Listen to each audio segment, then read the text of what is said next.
At hindi lang mga ina ang nagiging mother, kayo din mga tita na walang mga asawa. You practice motherhood sa inyong mga pamangkin. Tama mo ba? Yung mga walang kabiyak dyan, may mother instinct kayo kasi the way na ako, pinalaki rin ako ng tiyahin ko na walang asawa. Ngayon nasa Hong Kong, ngayon tatapaw pa rin. Retire na sana. 60 years old na pero low maintenance yan. Kaya salamat sa Panginoon yan. Ito pong bilang chapter 27, issue ng pamilya namin yan eh. Issue ng pamilya namin yan. Kung ang aking lola ay siguro nakakuha ng pamana, kasi ang aking lola ay ang mga kapatid puro lalaki. Puro pa lalaki kasi kapatid niya. Yung lola ko, yun yung ina ng aking ama. Yung sa gawing Santa Barbara, Bulacan, kung ikikwento ko lang sa inyo, maraming mga ano dyan eh, mga puno ng mga manggahan ng araw. Yung lugar ng baryo namin. Kaso yung baryo namin yun, napunta yun sa mga kapatid na lalaki ng aking lola. Ewan ko kung bakit ganun yung kanilang paniniwala. Kasi kinikwento sa akin ng lola ko yun. Eh, dahil babae naman ako, pinaubaya ko na yung mga ari-arihan ko sa mga kapatid kong lalaki. E di kami, kamag-ulo, kasi kung siguro natupad lang nakuha niya yung mana niya, baka hindi rin ako pastor ngayon, baka ako ay namimitas ng mangga na lang. Ibig sabihin may mga, ano kasi, may mga manggahan, gano'n. Nakuha yun ng aking isang side ng. Pero salamat sa Diyos, pinagpala naman ng lola ko ng buhay. Kasi napangasawa naman niya eh, masipag ng ano. At nabuhay naman kami sa awa ng Panginoon. Pero dito, hanga ako dito, itong anak ni Zelophehad sa panahon ng Biblia. Si Zelophehad, hindi ko babae, lalaki yan. Apo siya ni Jose, kilala niyo na si Jose, no? Si Jose may anak, si Manase. Saka si Bible theologian niya si Kuya Mando eh. Alam niyo yan. Si Ephraim, si Manase. Anak ito ni Manase. Kaapu-apuhan nito si Maala, Noah. Yung Noah po eh, pwedeng babae, pwedeng lalaki, pangalan niya. Kaya lang, baka magkaanak kayo, hindi niyo pangalan Noah. Maganda rin, ako gusto ko yun. Noah. Hogla, Milka, Tirza. At ito po ay napakagandang, ito yung second generation na. Second generation na to. At sila yung makakapasok sa Promised Land. At ang Promised Land po kasi ay bago ka pumasok dito, organized na. Kaya may census eh. Akala natin sa census ay military rule lang. Ang parte ng census ay paghahati ng lupa. Ang hindi ka naman makapagpapamana nun ng ano eh, ng ano tawag dito, ng mga property na katulad ng mga SM o katulad ng mga bahay-bahay. Hindi yun ang pinapamana nun. Ang pinapamana nun, lupa at yung karapatan na bilang isang anak. Katulad na nakuha ni Jacob at ni Isaac. Importante yung dalawang pamana. Lupa talaga yung kayamanan. Kaya sa inyo, purihin na Diyos na kung may mga lupa kayo, sabi mayaman kayo. Amen po ba doon? No? Sa inyo may mga lupa kahit konti, mayaman kayo. Totoo yun. Kahit maliit lang yan, nakapag-produce kayo, congratulations. Kahit 200 square meter lang yan, amen yan. Eh dito kasi hindi 200 square meter ang pinag-uusapan. Yung buong bansa, hati nila yun. Malaki yun. Kaya lang, paghahati nila dito, castlats, para may maintindihan nyo. Yung pupunutin. Hindi yun dahil pinakamainam ng lupa para dito kay Ruben, hindi ganun. Yun ay pupunutin. Very organized. Kaya may mga census. Yung second generation na part ng census ay yun ang gagawin nitong nilamar. Hindi pa ito nagaganap. Hindi pa nga rin sila nakakapag-asawa dito. Pero dito, pinoproject nila isang one day they will become a mother. And that motherhood, pag napatunayan nila yung pagiging isang, una pag-usapan natin yung identity. Una may inquiry sila, pero binanggit ko lang sa inyo about the land, advanced inquiry yun. Kasi babae nga sila eh. Nilo kasi nung pagkaanak ang lalaki, di ba puro lalaki, parang China, di ba? Parang Chinese, pag anak ng lalaki, approve, pag babae, hindi. Pero makikita natin dito, ang Diyos meron siyang binago dito. Hindi dahil nagkamali ang Diyos, ano? Kasi kailangan nun babae kasi, lalaki kasi magmana kasi yung apelido kasi. Kasi yung katulad ng anak ko, pag nag-asawa yan, hindi ko na alam ang magiging apelido niya para araw. Yun ang dahilan nyo, kaya minimaintain sa lalaki. Para halimbawa, ari-arian ng mga krus, yung hektar-hektaryang paso ni Candice. Kung paano yung hektar-hektaryang paso na may lupa, bibigay sa lalaki. Ganun din yun. Kaya hindi sila pwedeng kumuha ng babae, may iba na yung lahi. Pero dito, yung identity nila, sumunod sila sa pattern ni Jesus Christ. Makinig kayo mabuti, sila ay nag-asawa ng kanilang kauli. Nag-asawa sila ng kanilang kauli. Yung kauli nila dito, yung clan. Uso naman dito yun. Hindi ko alam kung hanggang third cousin pwede sila dito. So basta sa clan. Parang si Isaac, kailangan niya mag-asawa dun sa lahi nila. Sinunod ito nung kanyang mga anak ni Zelophehad. Si Zelophehad, hindi siya nakasama sa rebelding mga tao. Para rin to si Miriam, si Caleb, sa inyo na nag-ano sa history, para rin to sila Moses, na maka-Diyos. Kasi yung panahon ni Korah, nabasa niyo na ba kay Korah? Ako, di pa, no? Yung rebelding si Korah, may grupo kasi yung malaking grupo yun. Yun yung nilunok ng lupa. Identified sila sa kalaban, identified sila sa tinatawag na nagre-rebelde sa Diyos. Dito, bata pa lang sila, dalaga pa lang sila, they want their lives to be identified with Yahweh.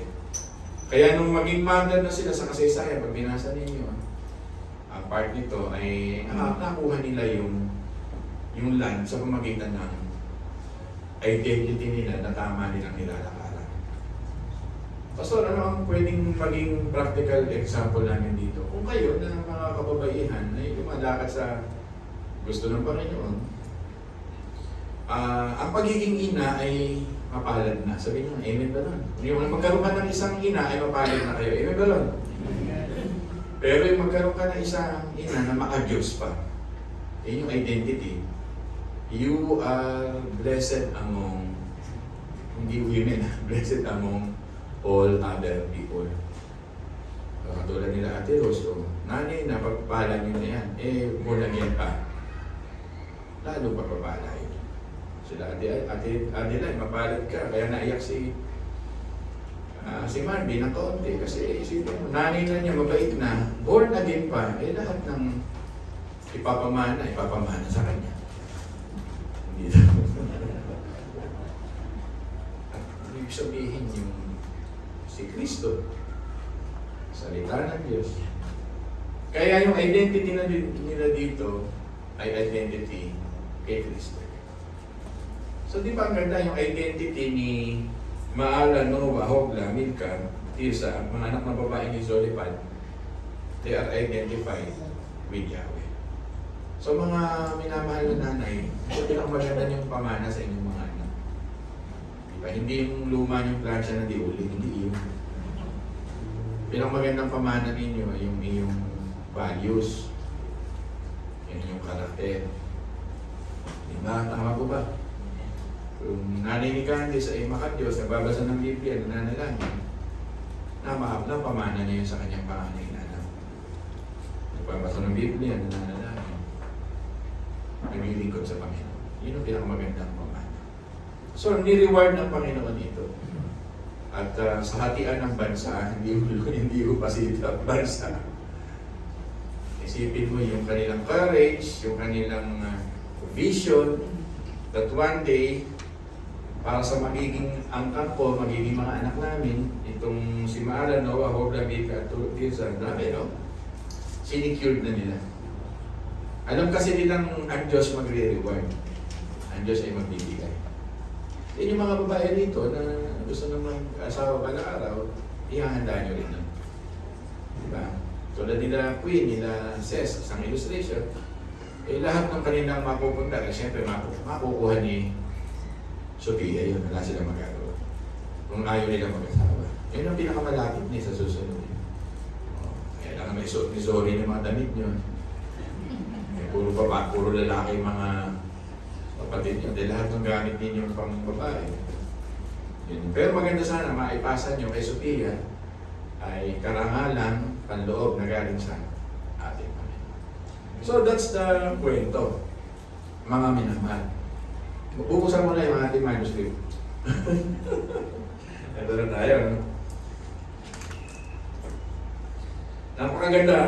Nagbukas na ako kanina sa inyo ng konti tungkol dito. Yan. Sila ay meron din tinatawag na interceding power.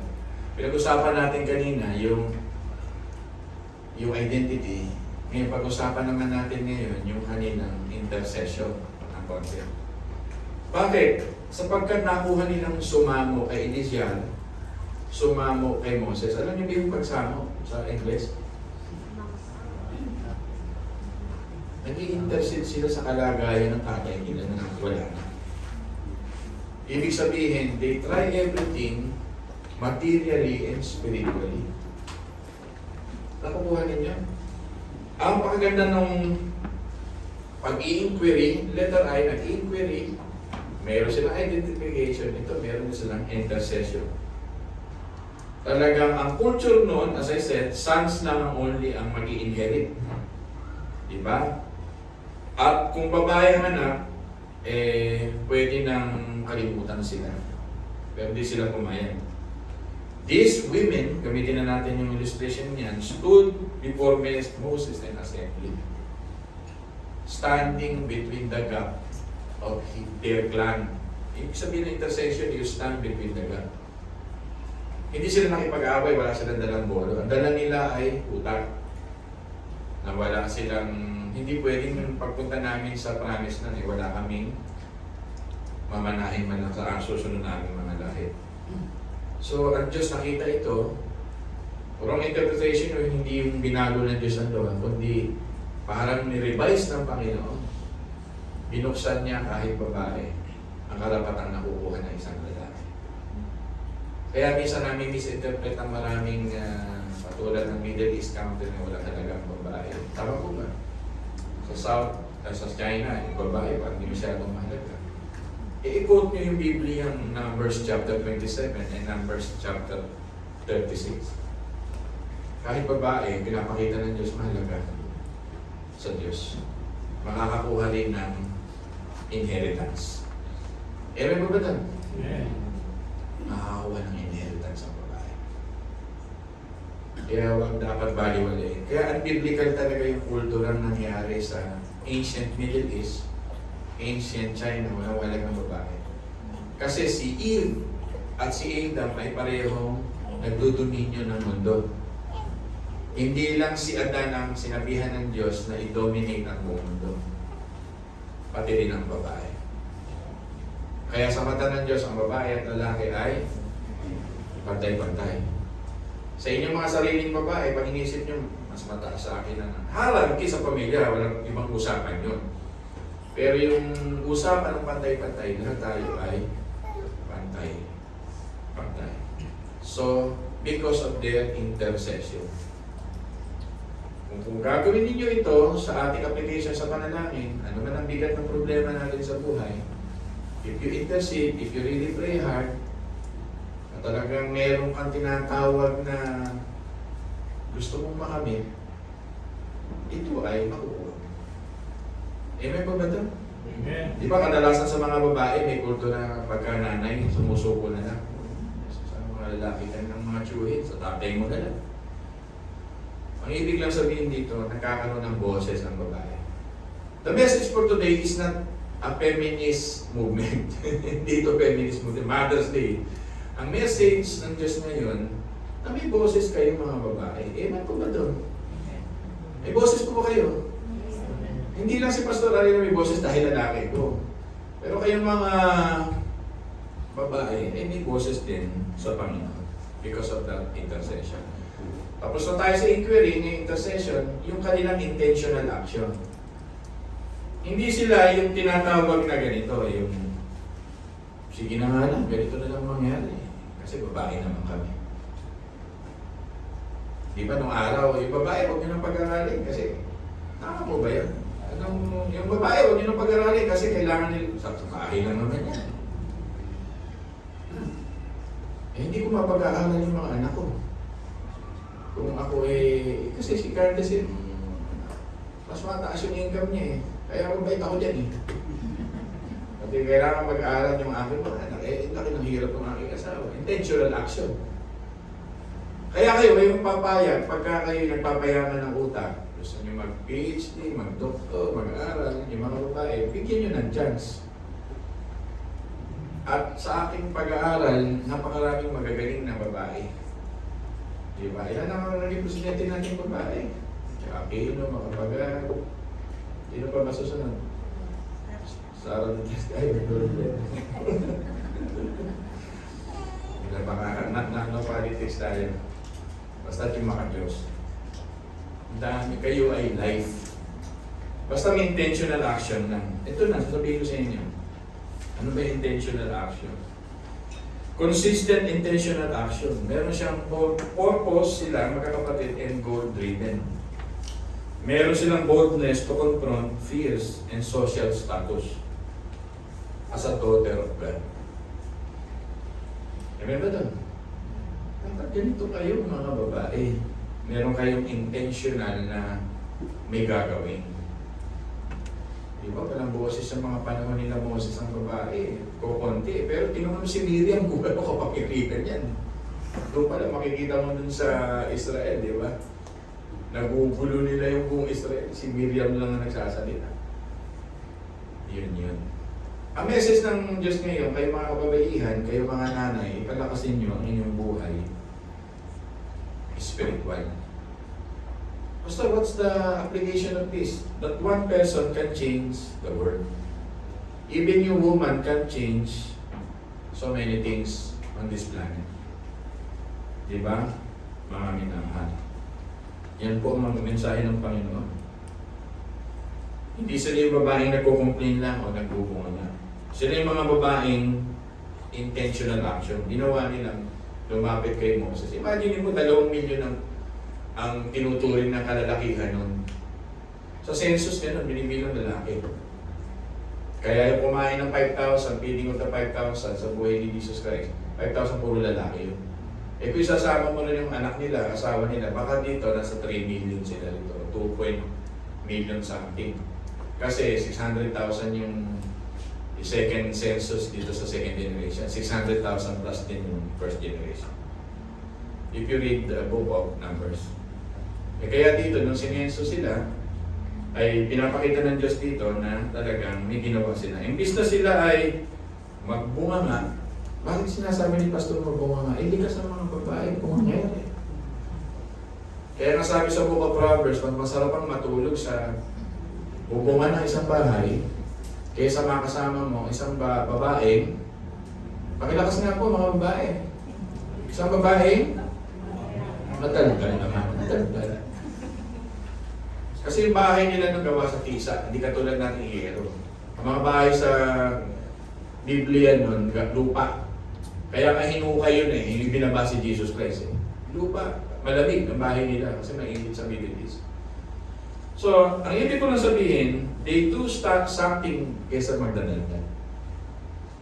Eh ako mapalad, nakakawa pang asawa ko, mas madaldal ako kaysa sa kanya. Tahimik na si Candice, pero she will do everything for the sake of the children. Gugulat na lang ako, tapos na, i-arrange na niya. Yan. Magaling siya dumiskarte. Kaya kung gusto niyo utangan, si Candice magaling yan.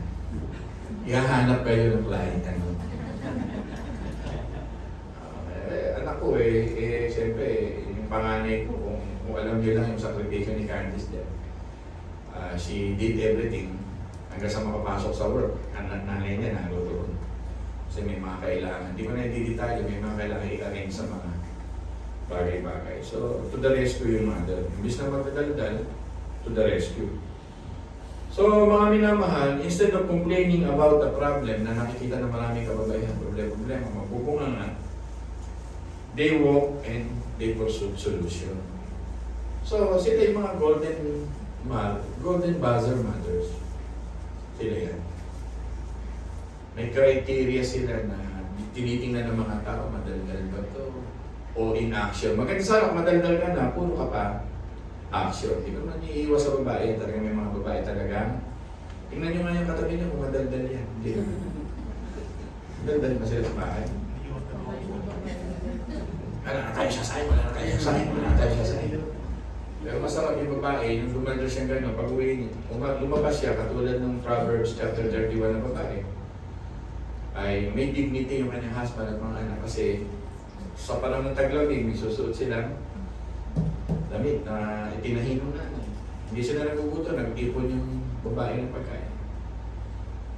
Imagine niyo kung ganito kayo mga babae, tutulungan niyo yung mga husband ninyo na nag-work. Kapartner kayo. Alisin na natin yung kultura ng kailangan ikaw ang lalaki, kailangan ikaw na magtatrabaho. Primitive mindset yun. Kaya kayo mga lalaki, maging matalino kayo kung laging kayo dinidikta ng asawa ng babae sa inyo. Ikaw ang lalaki, ikaw dapat magtatrabaho. Primitive yun. Dahil sa panahon natin ngayon, kahit babae ay tatrabaho. Nangayon po ba kayo? Si Andre lang yata yun. Sangayon ba kayo doon? Eh kung sakaling mag-work ang inyong mga asawa, papayagan nyo ba? Yung babae.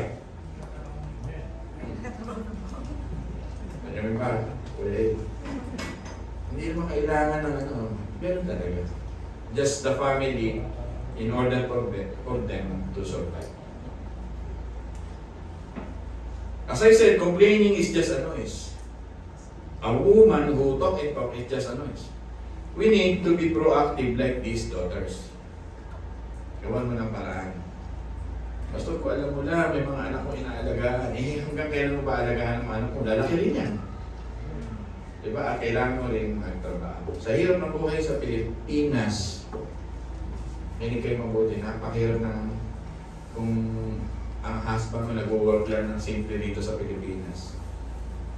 Mahirap po talaga. Naunawaan ko ang ating economic status. Kung meron pa kayong lakas, at merong isasagana sa paggawa ng paraan, maraming negosyo. Yan ang si Pastor, nagiging pro-solution tayo. Pwede ka mag-online selling, na okay ngayon. Pwede ka magluto ng ulam at ibisikleta ng asawa mo. Malakas pa naman yung asawa mo. Magluto ka ng expertise mo, ilagay nyo sa isang lalagyan. I-post mo, siyak na may bibili at may bibili. Naniniwala kayo doon? Naniniwala kayo doon? Pro yun. Hindi tayo tinuturuan sa church na maging tamad. Tinuturuan tayo ng ganitong negosyo, na ganitong papapaunlad ng buhay. Kasi yung land, kailangan nila makuha dahil magtatanim sila. At yun ang kabuhayan nila. Maglalagay sila doon ng kambing, maglalagay sila doon ng tupa, maglalagay sila doon ng baka para ialay nila sa Diyos. Sila, kaya lang ng gusto nila, anong iaalay namin sa Diyos kung wala kami gano'n? Ayaw nila ng gano'n sapagkat may kultural na pagka ang isang babae ay wala nang aasahan nun, ang pinakamalapit na magtutulong sa kanila ang lalaki. Katulad ni Boaz at kay Ruth, malayo, kamag-anak. Pero sila rito, hindi nila ginawa yun. Kahit nga si Ruth, hindi ginawa yun. Naghahanap si Ruth ng kanilang makakain.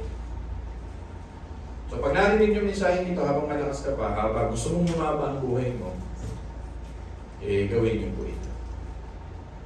Ako kahapon, ng Biyernes, medyo nagkaroon ako ng motorcycle life.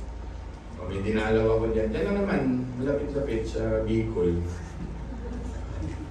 Naligaw pa nga ako eh. Imbis na madaan ako ng Atimonan, labi din sa inyo ng mga taga-Bicol, na Bundok Peninsula, napunta ako ng Itogo, napunta ako ng Unisan.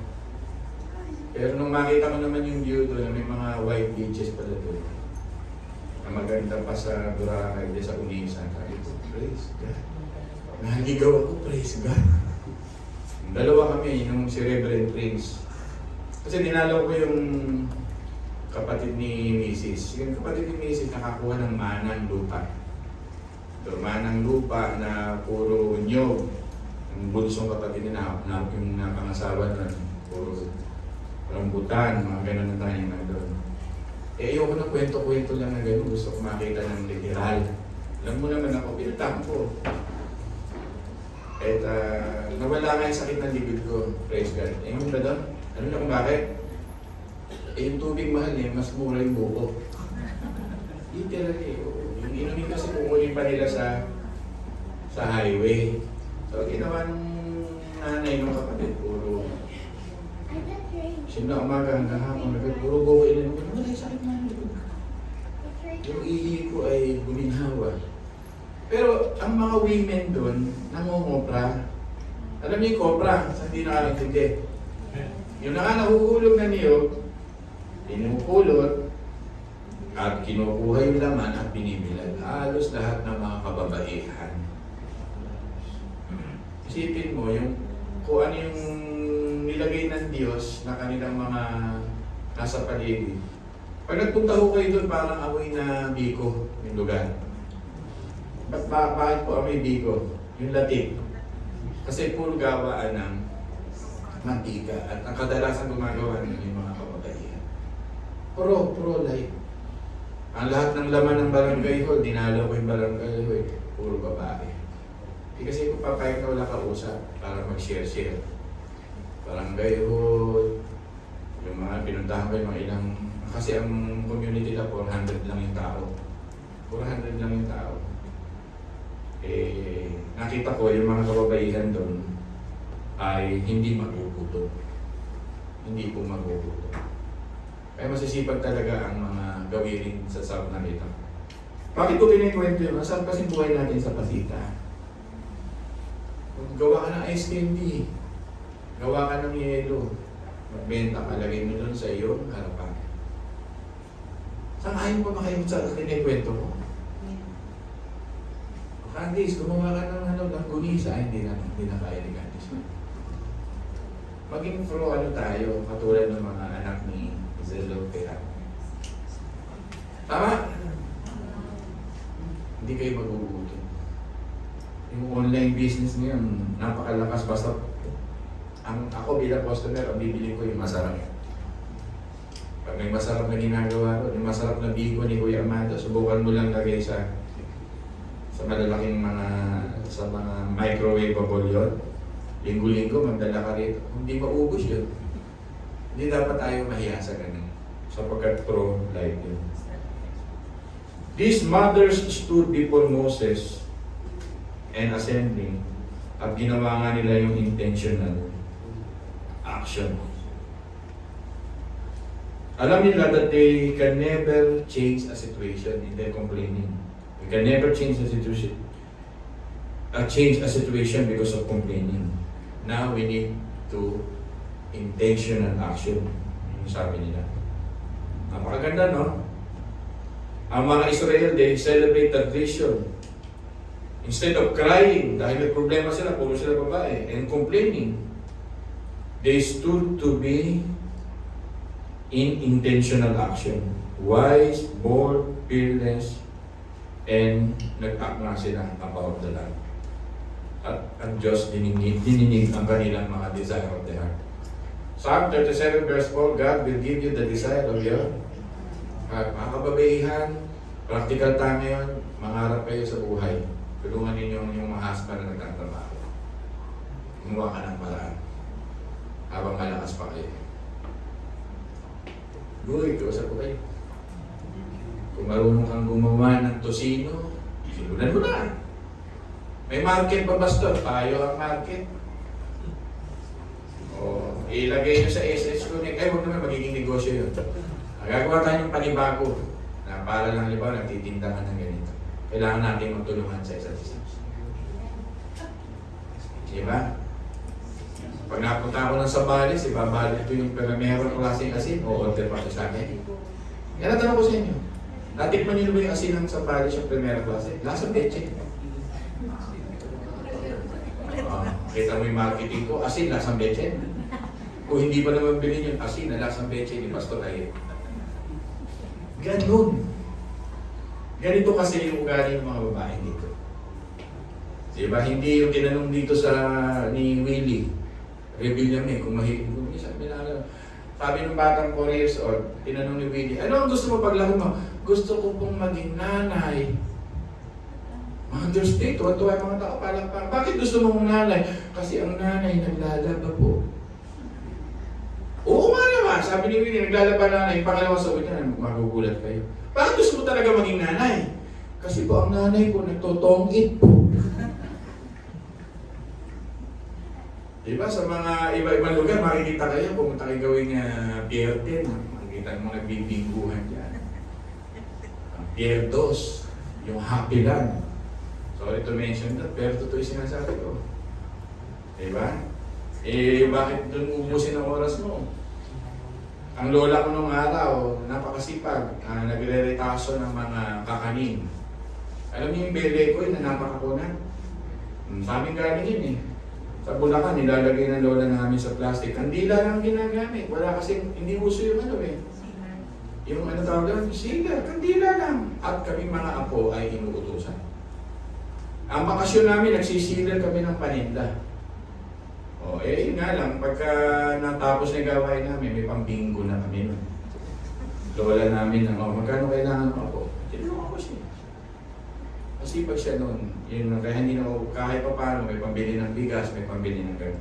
Yun yung intentional action. So much for this, pero yun ang gusto sabihin sa atin ng Panginoon, we must secure our family survival in the future.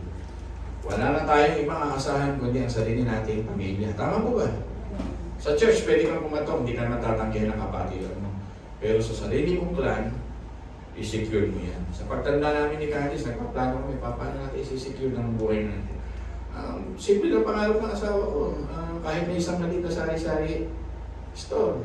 Naging banker na yan, pero talagang pangarap niya. Alam niyo ba yung secret ng asawa ko? Ang talagang pangarap niya nung araw? Mananahi. So gusto niya talagang manahi. Pero ayun, nag-aaral kasi. I-pursue mo, pagkatapos mong mag-retire ka, manahi ka. Kung kaya pa ng mata mo. Kung hindi na kaya, magtinda-tinda na lang tayo ng tumatanda na kami. Practical yung topic ko sa araw na to, para tayo mabuhay. Huwag lang tayo sumandal sa ating, ay sabi ko nga, Candice, huwag tayo sasandal sa ating mga anak kung matanda na tayo. Kahit konting pride naman, bigyan mo, mag-ipon-ipon tayo ng konti, huwag yun. Yun ang lagi ko sinasabi sa kanila. Kayo, kung ano yung disposition ng inyong mga anak, pero yun ang lang aking sinasabi. So much for that. Then, inquirer, identification, nakita yung intention ng action, yung hindi pag-usapan natin, then, inheritance. Inheritance. Diba? Yung kanilang pagsisikap ay nagkaroon ng nilaga. Pinamana sa kanila ng Diyos. At totoo nangyari yun. Imagine mo yung isulat yung pangalan mo ni Moses. Chapter 36 pa sa akin, isulat ang pangalan nila ni Moses. Pastor, anong mga bagay tungkol dito sa mensaheng ito? Spiritually talking, if we foreshadow our Lord Jesus Christ, to each one of us, we are inheritors. Tama ba? Inheritors, di ba? Hindi ko teleserye yun. Ano yung sabihin ng inheritors? Sabihin mo nga, ako isang tagapagmana. Napakayaman mo kay Kristo. Ito yung pinaka-spiritual significance nito kung lalaliman mo pa. Marami kang mamanahin kay Kristo. Pagpapatawad, reconciliation, buhay na walang hanggan, spiritual na kalakasan, pagiging isang matinong tao na may direksyon ng buhay, hindi mawawasak ang buhay mo. Maraming mayayaman na yun. Anak ng mga politiko, rich kid, pero binabangga ang mga kose, nagdodroga, maraming pera, pero nakakulong. Tama ako, hindi. Yung mamana mo lang sa nanay mo na meron siyang namana kay Kristo na magandang aral, magandang asal, magandang pag-uugali, at ipapasa mo sa mga anak mo, ay isa ng mayamang kayamanan. So mga nanay na naririto, kakaibig message natin, hindi nyo lang narinig itong Mother's Day na ganito. You are inheritors of the Lord. At meron kayong ipapamana sa inyong mga anak. At yun po ay katotohanan. Kaya po lahat ay tumayo. May natutuhan mo ba kayo? Yes.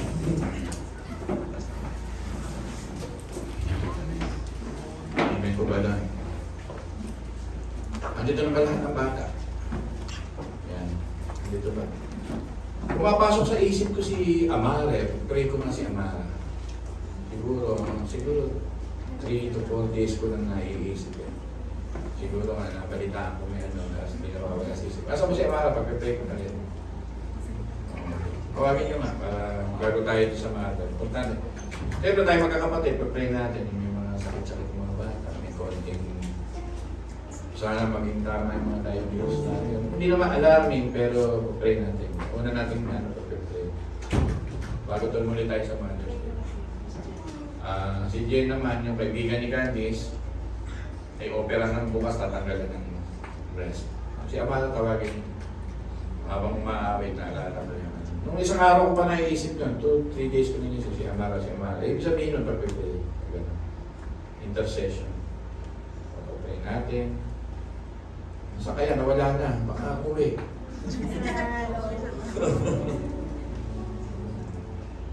Kung may magtanong sa ato, kaya ako paliwanag ko ano yung konting ano niya. Konti lang naman, wala. Hindi naman dito niya sa liig. Siyempre nag-aalala lola dyan. Ibubulong ng lola niya sa tenga ko yun. Siyempre, pagpapay niya. Sino pa ba ang may mga sakit dyan? Yes, Pastor. Ha? Si Jess. Oh, Jess. Anong... Gallbladder, yes. Sige. Marami ka rito pag-try kita. O Jess, hindi ka. Yung gallbladder mo, Jess. Ano ito ba si Jess? Isa sa mga bata. Si Jess. Hindi pag-try kita, anak.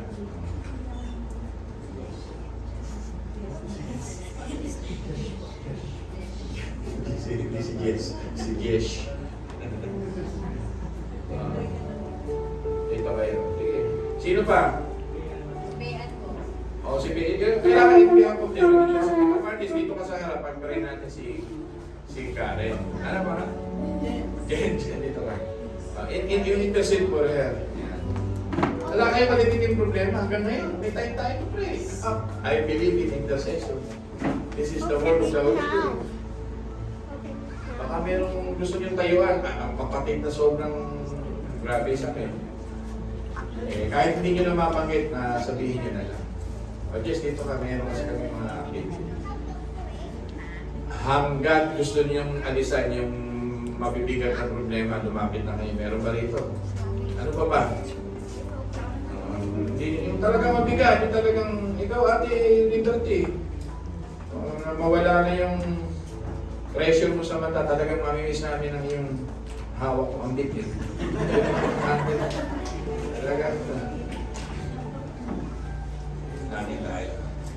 Negosyo ninyo, may negosyo kayo bukas. Magbubukas si natatalunin nga yung half chan eh. Yan tayo na lang, Elder. Oo, dito. Ngayon dito. Dito ka, magpe-pray natin. Pag-pray natin tenga ni Elder, kasi kung tayo may 100%, ako palagi ko tenga ko mga 70% na lang. Talagang hirap ako makapanood din. Si Elder, hindi ko alam kung mga 10%. Ganun yun. So, kayo natin na dyan, taas niyo kami ninyo sa mga mahal niyo sa buhay. Pag-pray natin sila. Ikaw, Amara, pag-pray kita. Do you believe that God can give you good health by your desire of your heart to really pray for it? God will remove it. You believe that? Just claim it. Hindi pala claim, hindi natin ginagamit yung mga word na just believe in it. Amen? Maniwala ka rin ang Diyos ang bahala. Binigay na kasi yun sa iyo. Tayo'y manalangin. Panginoon Diyos, lumalapit kami sa inyo sa araw nito sa Mother's Day. This is our gift as a mother also. The mother are here to really intercede for their loved ones like the daughter of Jehoiada, Fahad, na talagang para sa kanila magiging angkan, mga kamag-anak ay nag-intercede sila para dito sa lahat. In this very moment, Panginoon, i-intercede kami para kay Amara, that you will remove yung nasa kalitnaan sa bahagi man ng kanyang liit. I know it will cause stress and some anxiety sa tatay, sa nanay, lalo na sa mga lola at lola. Wala imposible sa iyo. Ikaw ang aming Jehovah Rapha, ikaw ang magagamot. Ikaw noon ngayon, pagpakailanman, hindi po babayan ang iyong mga yan. Bago hawakan ng mga doktor ito ay hawakan. Unang Panginoon. At kayo po ang tumunaw na dapat matunaw na mga at gusto ko, Panginoon, na ako po ay may desire sa aking puso na lumaki ang batang ito, magdalaga, na makikita ko maglilingkod sa iyo in your well-timed na pagkakaloob na talagang lalaki sa simbahan. Kaya you will preserve her life. At ito ang hinihingi ko sa inyo. Ganon din, Panginoon, naging kesyon kami ito sa kaibigan namin, ni Candice.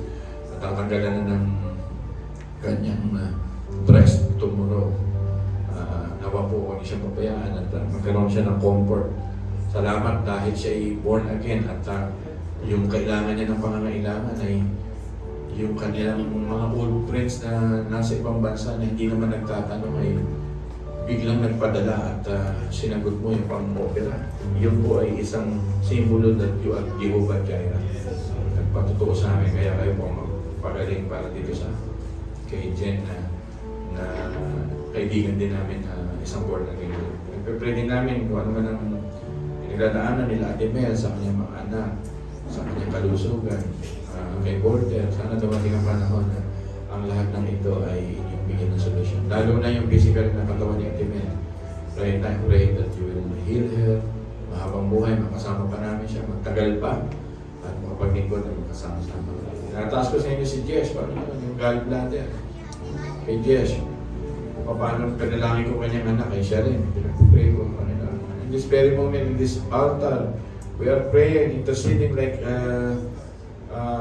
yung mga kaapu-apuhan ni Joseph na talagang ginawa nila ang bagay na ito para sa ipaglilingkod nila sa inyo. They want to offer animal sacrifices to give that, to inherit that land. Kaya si Jess, pray ko sa inyo na talagang humaba ang buhay upang makapag-awit pa, makapaghandog pa ng maraming bagay sa iglesia.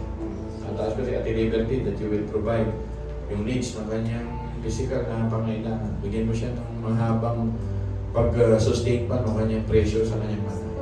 Loobin mo na mahabang buhay na nakadilat ang mata niyang hindi magsasara dahil blind, dahil dito sa sakit niya. Ito, but you will preserve it. Ikaw ang Diyos na bibigyan ng liwanag sa amin, kaya huwag mo siyang mapabayaan.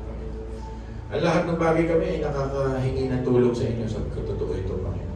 Ang Diyos namin hindi natutulog. Psalm 121, He never sleep nor slumber. And we can ask help to our God. Pinag-pray namin yung dreams nila Ryan to sustain yung kanyang family. Magbubukas sila ng maliit na karinderya dun sa lugarin nila. Huwag niyo po silang pabayaan. At nawa maging successful ito. Bigyan sila ng motivation, things to do to manage carefully yung kanilang pinagkakaloob na kanilang mga business. Sino man po sa mga mahal namin dito na ang Kuya Mato, pinag-pray ng kanyang tenga. Panginoon, ito ang kanyang concern. He wants to hear you, God. Kaya ako'y nananalangin na mahabain niyo ang lifespan pa ng tenga ito na maririnig niya ang inyong mga salita. Kaya tulungan niyo siya, Panginoon, na lagi umasa sa inyo. At help him na ang lahat ng kanyang mapapakinggan, ito na yung maibabahagi niya rin sa kanyang mga anak at dito sa iglesia. Kalakit namin mga panalangin, kaya ano man ang mga desire ng puso ng inyong mga anak dito sa iglesia na dumalo. Hindi ko alam ang kanilang mga personal problems, but you know them. We can hide from you. You are our hiding place, Panginoon. Kaya tulungan mo aking mga kapatid na magkaroon ng comfort at malaking bagay sa kanilang damdamin sa araw na ito, na makita nila na ang kanilang Diyos ay hindi nagpapabayaan. Ang Diyos ay hindi kami iiwan at papabayaan. Ang Diyos namin ay nagmamahal sa lahat ng panahon at kailanman hindi sumabit ang aming Panginoon sa pagbibigay sa amin ng Kanyang pag-ibig. Kaya tulungan niyo kami laging umasa, Panginoon Diyos. Salamat po. At ang continuation ng aming gawain ito, upang ipanalangin ng mga ina, ay tinatawagan ko, tuloy natin panalangin ang ating Elder Amado. Elder Amado, pakitawag para na ipag-pray na ang lahat ng nanay. Itutuloy na natin ang gawain niya. Prayer for mothers, Elder Amado, you will continue. Ayaw po lahat ng mga nanay, dito po kayo sa harap. Nasa diwa pa tayo na panalangin. All the mothers. At yung mga tita dyan na naging mothers na yung mga pamangkin, why not? Sapagkat motherhood rin yun. And we will call Elder Amado. Elder Amado, dito ka. Para malakas.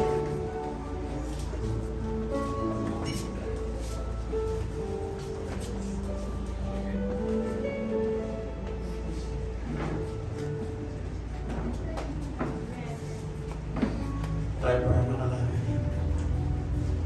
Dakila namin Diyos, aming Ama sa langit. Maraming pong salamat sa araw na ito na isineselebrate namin ang araw ng mga nanay. Salamat po sa iyong pagmamahal sa kanila. Salamat po na ang mga nanay ay nagsasakripisyo para sa kanilang pamilya. Kailangan ko, Diyos, na patuloy mong ingatan, gabayan ang mga nanay, Panginoon. Alam namin na mahirap ang trabaho ng mga nanay. Lalo na ngayon na hindi na halos kaya ng lalaki na bumuo ng isang magandang pamilya. Lagi na ikakaibat ang mga nanay ngayon sa panahon namin. Kaya dalangin ko ang Diyos, na patuloy mo silang pagpalain, bigyan ng malalakas na pangatawan upang yung mga hindi kaya gawin ng mga tatay, sila ngayon ang gumagawa pa ng Diyos. Kaya talagang dakila po ang mga nanay ngayon sa anak ng Diyos. Dahil gumagawa sila ng halos trabaho na rin ng lalaki. Kaya patuloy mo silang patatagin ng Diyos, lalong-lalo ng buhay spiritual. Darahin ko, Diyos, na lagi na lumapit sila sa iyo. Sa iyo sila humingin ng lakas at karanaman upang magawa nila naman ito ang maging katulong sa pagbuo ng magandang pamilya. Lahat ng physical din, Lord, ipagkaloob mo sa kanila upang malayo sila sa pagkakasakit at patuloy na pagampanan nila ang kanilang tungkulin bilang mga nanay ng isang pamilya. Kaya Panginoon Diyos, kayo naman po para sa kanila. At sa umagang ito nga Lord, lahat ng pagpurit at sa salamat ay tayong sa iyo naman. Sa pangalan ng anak ng Jesus. Amen. Tayo mga po at